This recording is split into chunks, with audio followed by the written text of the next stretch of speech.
ప్రార్థన ఎక్కడ చేయాలి? ఎక్కడ చేయొచ్చండి ప్రార్థన? దానికి ఒక పర్టికులర్మైన ప్లేస్ ఉందంటారా? ప్రార్థన ఎక్కడైనా చేయొచ్చు. ప్రయాణంలో చేయొచ్చు, వంటగదిలో చేయొచ్చు, భోజనం చేసేటప్పుడు చేయొచ్చు, ఏమండి నలుగురితో మాట్లాడుకున్నప్పుడు చేయొచ్చు. అయితే ప్రార్థనకు ఒక ప్రత్యేకమైన స్థలం ఉందంటండి. ప్రార్థనకు ప్రత్యేకమైన ఎక్కడ ప్రార్థన చేసిన దేవుడు ఉంటాడు. కానీ ఇక్కడ మత్తయి సువార్త 6వ అధ్యాయం 6వ వచనంలో మీరు ప్రార్థన చేయనప్పుడు నీవు నీ గదిలోనికి వెళ్ళి తలుపులు వేసి రహస్యమందున్న నీ తండ్రికి ప్రార్థన చేయము, అప్పుడు రహస్యమందు చూచు నీ తండ్రి నీకు ప్రతిఫలము. అంటే ప్రార్థన ఎక్కడ చేయాలి అంటే మన ప్రార్థన ప్రత్యేకమైనటువంటి ఒక స్థలాన్ని కేటాయించుకోవాలంట. మనం అది వరండా అయినా కావచ్చు, మేడపైన కావచ్చు, గదిలో ఒక మూలనైనా కావచ్చు, ఎక్కడైనా ఓ ప్రత్యేకమైనటువంటి స్థలాన్ని మనం ఏర్పాటు చేసుకోవాలంట. ప్రత్యేకమైన స్థలాన్ని ఏర్పాటు చేసుకోవాలంట. అంటే అన్నిటికీ మనం ఒక ప్లాన్ కలిగి, ఇది గది, ఇది కిచెన్, ఇది హాలు, ఇది గెస్ట్ రూము అని మనం అనుకుని నిర్ణయించుకుంటాం కదండి. దానికోసం చాలా ఖర్చు పెడతాం కదా. ఆత్మీయులు, క్రైస్తవులు, దేవుని పిల్లలు, నేను ప్రశాంతంగా ఏకాంతంగా నేను దేవునితో మాట్లాడాలి అంటే నాకు ఒక కొద్ది స్థలము ఇది అని కేటాయించుకోవాలంటండి. ఇది అని కేటాయించుకోవాలంట. అక్కడ అంటున్నాడు ప్రార్థన చేయనప్పుడు ఎక్కడికి వెళ్ళిపోమంటాడండి? గదిలోకి వెళ్ళిపోయి తలిపేసేసుకోవాలంట. గదిలోనికి వెళ్ళి అంటే దేవునితో మాట్లాడే ఆ కొద్దిసేపు మనం ప్రశాంతంగా దేవునితో మాట్లాడాలంట. గడపెట్టేసుకోవాలంట. గడపెట్టుకునే ముందే ఒకళ్ళ కుటుంబంలో ఎవరైనా ఉంటే వారితో చెప్పాలంట, నేను ప్రార్థనకు వెళ్తున్నాను, నన్ను ఎవరు కూడా కదపొద్దు, నన్ను ఎవరు పిలవద్దు అని వాళ్ళకి ముందే చెప్పేళ్ళాలంటండి. ఎవరికి చెప్పకుండా మనం గడి పెట్టుకుని లోపల ప్రార్థన చేసుకుంటూ ఉంటే ఎవరైనా పిలవచ్చు, ఎవరైనా రావచ్చు. పిలవగానే మనం ఏం చేస్తామండి? మన గురించి వచ్చారు, ప్రార్థన తర్వాత చేసుకుందామని ఆమెను అనకుండానే వచ్చి తలుపు తీసి మాట్లాడి మళ్ళీ మొదలు పెడతాం.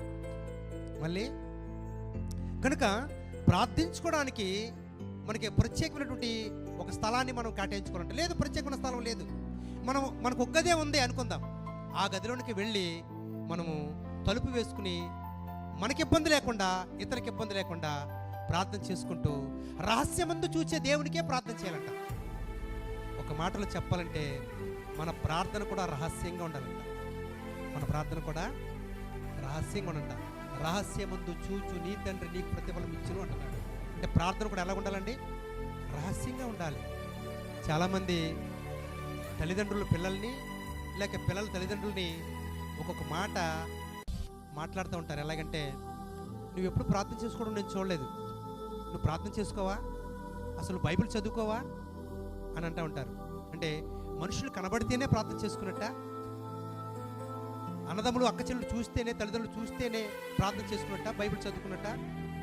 కనుక రహస్యమైన కార్యక్రమాలు ఉంటాయి. ప్రార్థన రహస్యంగా చేసుకోవచ్చు, వాక్యం కూడా రహస్యంగా చదువుకోవచ్చు, వాక్యం కూడా రహస్యంగా చదువుకోవచ్చు. మరి నేనుంటే ఎవరిని ఇబ్బంది పెట్టకుండా అందరూ పడుకున్న తర్వాత బైబిల్ తీసుకుని చదువుకుంటాను. తర్వాత అర్ధరాత్రి సమయంలో నేను ప్రార్థన ఎక్కువ చేసుకుంటూ ఉంటాను. మరి నా ప్రార్థన, నా వాక్యం ఇంట్లో ఎవరికి కనబడదు, ఇంట్లో ఎవరికి కనబడదు. నువ్వెప్పుడు ప్రార్థన చేసుకున్నా, నువ్వెప్పుడు బైబిల్ చదివావు అంటే దేవుడు కనబడితే చాలు. నిన్ను ప్రేమించి నువ్వు కావాలనుకుని నువ్వు అడిగింది దయచేయగలిగినటువంటి ఆ దేవుడికి మనం కనబడితే చాలు. కనుక ప్రార్థన రహస్యంగా ఉండాలి. ప్రార్థన ఓ ప్రత్యేకమైనటువంటి స్థలంలో ప్రార్థన. దేవుడు మనల్ని ప్రేమించి ఏమిచ్చాడో, ఒకవేళ ఇల్లు ఇచ్చాడా, ప్రత్యేకమైనటువంటి గది ఇచ్చాడా, లేక ఒక చిన్న గుడిసె, చిన్న రేక్ షెడ్డు, చిన్న పెంకుటిల్లు ఇచ్చాడా, అందులోనే దేవునికి ప్రత్యేకమైన స్థానాన్ని ఇచ్చి ప్రార్థించుకునే వారముగా మనం ఉండాలంటండి. ఆ మాట చదువుతారా? నీవు ప్రార్థన చేయనప్పుడు నీ గదిలోనికి వెళ్ళి తలుపులు వేసి రహస్యమందున్న నీ తండ్రికి. అంటే ఈ మాట ఒకసారి మీరు ఆలోచించాలి. మన ప్రార్థన ఎవ్వరు బయట వినకూడదు. చాలామంది మన ప్రార్థన బయట వారు వినాలనుకుంటారు. ఉదయాన్నే చేసేవారు, ప్రార్థన చేసేవారు ఉంటారు, మధ్యాహ్నం చేసుకునేవారు ఉంటారు, సాయంకాల సమయంలో పడుకుని చేసుకునేవారు ఉంటారు. ఈ ప్రార్థన బయటికి వినబడాలనుకుంటారు. అంటే ప్రార్థించి పడుకున్నారు, ప్రార్థన చేసి పడుకున్నారు, ప్రార్థన చేస్తున్నారు అంటే ప్రజలు గుర్తించడానికి. ప్రజలు గుర్తించక్కర్లేదండి. మన ప్రార్థన, మన భక్తి, మన ధ్యానము పరముందున్న దేవునికి తెలిస్తే చాలు. పరముందున్న దేవునికి తెలిస్తే చాలు. 2వ దినవృత్తాంతంలో ఒక మంచి మాట చూద్దాం. 2వ దినవృత్తాంతాలు 7వ అధ్యాయము. 2వ దినవృత్తాంతాలు 7వ అధ్యాయము. అందరూ తీద్దాం ప్రియులారా.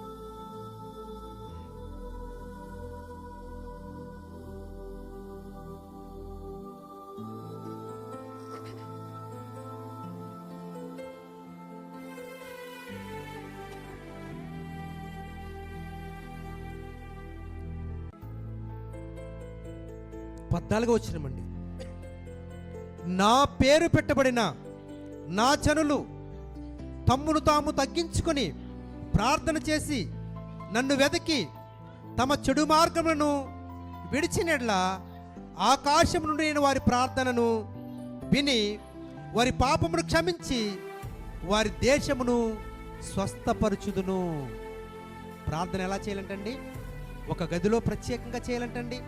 రహస్యమును దేవునికి వినబడేటట్లుగా చేయాలంటండి. అలాగనే మనల్ని మనం తగ్గించుకోవాలంట. ప్రార్థనలో మన తగ్గింపు కూడా దేవుడికి కనబడాలంట. ఒకసారి మనం పాత నిబంధన కాలానికి వెళ్ళినట్లయితే మన పితరులు ఎలా ప్రార్థించారండి?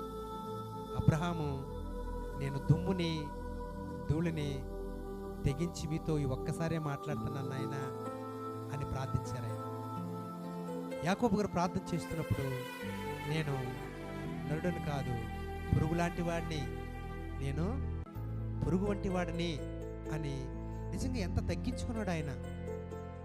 దావీదు గారు కూడా నేను మిన్నల్లిని కదా అన్నాడు. నేను అంటే ఎందుకు పనికిరానటువంటి వాడిని, దేవుని సహాయాన్ని పొందాలి, దేవుని కృపను పొందాలి, దేవుని నా ప్రార్థన ఆలకించాలి, నేను దేని కొరకు ఎదురు చూస్తున్నాను, అది నేను పొందుకోవాలి. కుటుంబ పరంగానా, లేకపోతే పిల్లల పరంగానా, లేకపోతే విద్య ఉద్యోగ పరంగానా, వ్యాపార పరంగానా, లేక అన్నదమ్ముల్లో అక్క చెల్లెల్లో సమస్యలు పరిష్కరించబడ్డాక దేని కొరకు ప్రార్థన చేస్తున్నామో మనల్ని మనం తగ్గించుకుని ప్రార్థన చేయాలంట. తగ్గింపు అంటే చాలామంది ఎందుకు ఈ మాట రాసేటంటే, ఈ 14వ వచనంలో నా పేరు పెట్టబడిన నా జనులు, నా పేరు పెట్టబడి అంటే క్రీస్తును ధరించుకున్నటువంటి దేవుని పిల్లలు ఇంకా కులాల గురించి గొప్పగా చెప్పుకుంటున్నారు, పదవుల గురించి గొప్పగా చెప్పుకుంటున్నారు, అధికారాల గురించి గొప్పగా చెప్పుకుంటున్నారు, ఆస్తుల గురించి గొప్పగా చెప్పుకుంటున్నారు. నేను ఫలానా అని చెప్పుకుంటున్నారు. మరి తగ్గింపేదండి. దేవుడు మన ప్రార్థన వినాలి, మనం అనుకున్నది దేవుడు నెరవేర్చాలి, మనం కోరుకున్నట్టుగా దేవుడు సహాయం చేయాలి అని అంటే మనం ఎవరమైనా, ఏ స్థితిలో వచ్చినా, ఎంత అధికారంలో ఉన్నా, ఎంత అందచందాలున్నా, ఎన్ని బాధ్యతలు లోకంలో మనకున్నా, దేవుని దగ్గరకు వచ్చిన తర్వాత మనము ఒట్టివారముగా దేవునికి మనల్ని మనం సమర్పించుకునే వారంగా, కనుపరుచుకునే వారంగా మనం